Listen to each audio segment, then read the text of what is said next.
If you've ever tried to imagine the future, you might have found it difficult. I know I have. One time I just tried to imagine a different life than what I have right now, and I would go to bed at night and before I fell asleep, I would try to imagine a different life. And it took me 2 weeks to even get to the point where I could even imagine something different than what I already had. What I find that one of the biggest problems people have is they don't know what they want.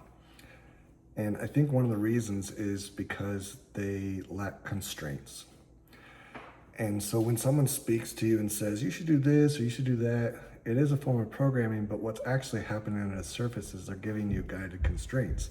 They're giving you a domain to think in. And so what if we apply that to the past, which comes with constraints, and use that as like a playground or a simulation to build up that tool of thinking about the future by thinking about the past. So let me explain what I mean. Let's imagine that in the past, you have something that you wanted to go a different way. It did go how it went, but based on who you are now or who you want to become, go back to that moment and make a different choice, and then see what happens. What's happening is you now have the constraints which help with the exercise. So all you have to do is apply who you are in that environment.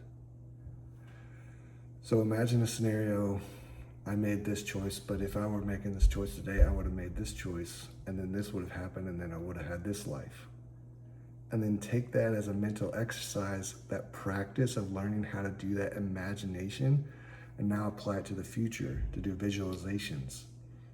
Because you want to start to imagine the life you want to have so that you can start to embody it and live it and become that person.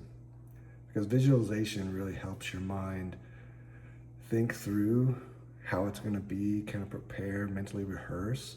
So by using the constraints of the past, we can practice to do visualizations of the future.